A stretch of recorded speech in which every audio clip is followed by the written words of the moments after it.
you're in the space. Like I have to tell you Yeah. right now, I'm seeing you're very much a designer. So it's black, and then it's black, and then it's black, and they're white Yeah, I'm elements. literally in a phone booth. Like, it's just, I'm in a phone booth. It's been an interesting year. It's probably, Yeah.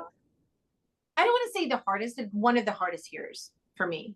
Right. So I'm going to jump right in. What Yeah. is one unexpected lesson you learned, or one surprising way you grew, either personally or professionally, this year? Wow. I thought about that, and one of the first thing that popped to mind is this was a year where I embraced vulnerability. And if you remember, it was just a year ago that I joined that mastermind. So I'm just basically embracing sharing my story and how I transitioned from being the global head of Sotheby's design team for 2 decades and then going into my own business. And albeit it's been a couple of years, but this was the year where I think I really honed in on embracing it and allowing myself to sort of embrace the idea of storytelling through impactful design. So the projects that I focused on were a lot of books and designing books. The idea of these different organizations and entrepreneurs that needed my help.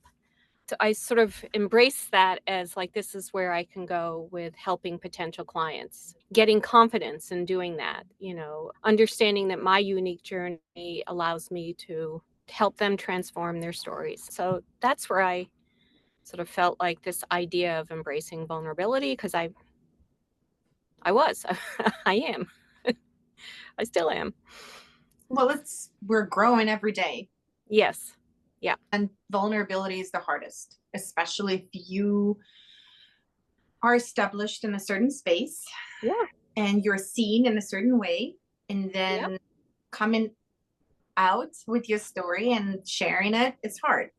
Yeah. So it's It really is. lovely that you are brave enough to be doing it, that you're finding the courage, but also that you're pushing the envelope a little bit, and that Mhm. you're embracing it in a way that is not always comfortable. But then as we maybe do it more and more, Mhm. it gets a little more comfortable. It does. Um, Yeah, it has. so it's interesting because when I see someone sharing their story, I connect with them so much more than if Mhm. I saw like a perfect picture of, you know, a magazine or whatever. So Right. Yeah. it's really lovely. Thank you for sharing this. What was the most significant barrier? What was the most significant difficulty that you faced this year, and how did you overcome it? I guess managing uncertainty when you're an entrepreneur and you're running your own business, it's been an evolution of just managing the uncertainty. Like it started off where I got very excited that I had this project, the Rauschenberg Foundation, where they wanted me to do their first annual report. And then halfway through the year, that even though I had gone through the whole process of the proposal and billing and everything else, the project just got stopped. Mm. And that momentum suddenly stops, and keeping yourself motivated took a lot. It took a lot. And I had this business coach, Flavia, has been helping me sort of shift my mindset. And you've been helping me with shifting my mindset. And then I have a number of people that have helped, and that's been amazing. Then I was able to open myself up to have projects kind of land in Mm-hmm. my lap. Mm-hmm.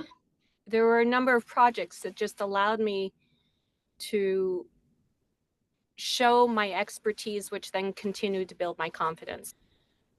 That was how I got through some of the challenges. Mm.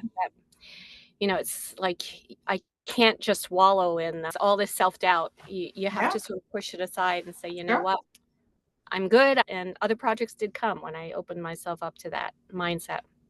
And I'm sure you also learned from that experience, and then you also learn things to do and not to do, which is Yeah, you do. doesn't make it less painful. It's Mhm. just part of being a business by yourself. It can be overwhelming when it all comes in, and then it can be disappointing when something you think you're going to get, you don't get. But somehow you start off each day with gratitude, and then you continue going forward with looking at the opportunities and finding them, and you just don't dwell on Mm. that.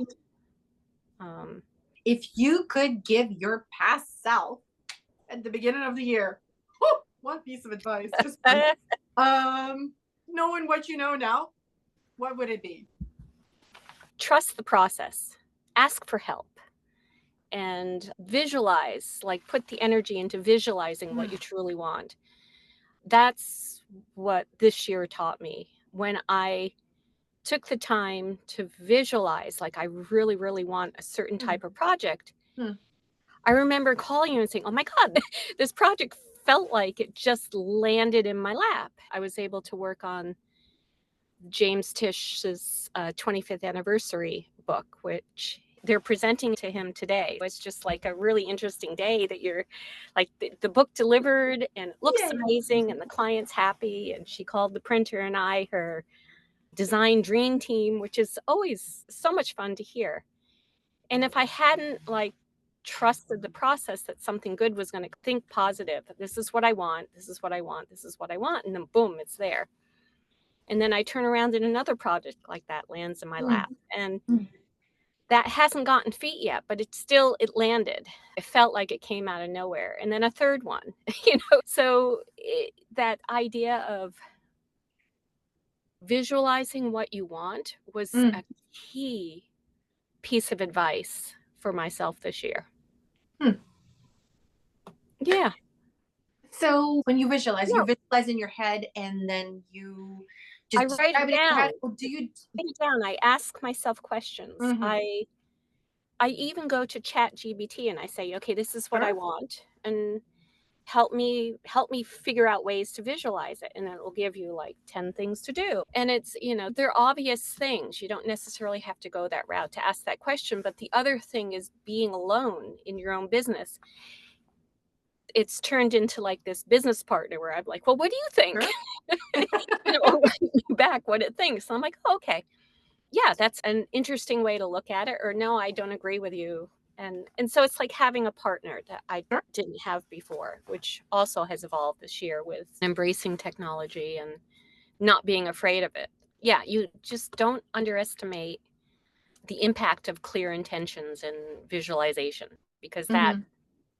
I, I hadn't thought about it this year. It was presented to me as try it, do it, and it's working. It doesn't work all the time, but it's definitely a mindset. And if you bookend that with gratitude, you've got these two things going on at the same time. What do they say? Where focus goes, energy flows. It Mhm. definitely happens Hmm. if you concentrate on that. What's one thing that you're intentionally carrying with you into the new year, and one thing you're purposefully, I should drop it down because I always mispronounce it, leaving behind? So my intention, I thought about that too for a while, and it jumped around with a couple of thoughts. And I think it ended up on nurturing connections. Because what happened this year is the majority of the work that I got was through connections. My network is very powerful. And it's one of those things that I tap into every now and then, but I think I'm going to tap into it with intention this year, like really see what I can cultivate out of the network that I have and growing those more meaningful relationships so that the word of mouth that seems to be working really, really well for me has a chance to grow even further. I'm not going to not do the other things, but that has been the thing that's, for me anyway, has been incredible. And Yeah, I one think thing that you're leaving behind? self doubt. Stop it, Okay. Sandra. Now I want you to look into the camera and announce it. I am dropping the damn self doubt issues that I'm having. They're gone. They're done. I'm moving forward, and I've got all this wisdom and all this experience, and there's no need for it. It just it's like shackles. So yeah, I'm letting go. Letting go of self-doubt. That is a beautiful allegory, shackles, something that holds me behind for sure. I love it that I pushed you, but you just did push. That's what you're good for. You're good for pushing. That's what I do. I'm a pusher. Good. Question number 5. Who is another woman who inspired you this year and why? I actually came up with 5 incredible women. I couldn't just pick one. And then I looked into numerology, and the number 5 symbolizes freedom, curiosity, and change. So all these women have helped me with like exploring the new possibilities and inspiring change and this new version of Burch Studio. So the first one is you, of course. And you've shown me the power of joy and creating these vibrant spaces. You're very, very good at sort of this growth and empowerment language. And you had that one call that we were on, and I just was beside myself that a simple 3-letter word, I couldn't think of where I had joy. And then, when you break it down, well, of course you do. It's just that it threw me when you asked that question. So that was brilliant. Another is Christina Woods. I guess her focus is hypnotism, but what she did is she presents these transformation tools, and she allows you to build more confidence and resilience. And so through these tools, she's helped me do that. So I am grateful to her for that.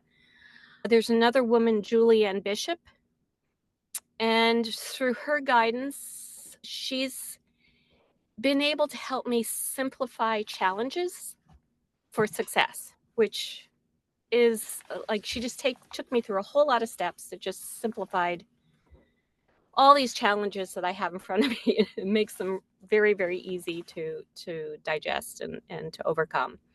Then there was Flavia Cortez, and she's my business coach. She was someone who I started with at the beginning of last year, and I fought it tooth and nail going, I can't do this. I can't put any more money into me. I've got these medical bills for my daughter. So she's the one who helped me manifest the opportunities through visualization. So if I hadn't had her teach me that whole process of things falling in my lap that I truly, truly want to have happen. And because that happened, I was able to afford my daughter's medical bills. So it's just like, she was incredible. And then I have to say, Jen Gottlieb, I joined the mastermind. I didn't know who she was. I went in completely blind. She's taught me to be grateful. Anytime you talk with her, you always show up with gratitude first. And then just the idea of being seen, her whole book, and showing up, being bold and embracing visibility. And I've always been in the shadows. So I'm grateful for her for that. There's a number of them. I'm very lucky to be surrounded by incredible women. Well, first of all, thank you for being bold and taking 5. But I'm like, 1. You're like, no, I'm going to do 5. And that is something that you chose to do. And I'm just so grateful that you chose me. But yeah, you started me on this journey. If there's one question of your own or something that you want to share with the viewers and listeners for the year in terms of your reflections or wishes.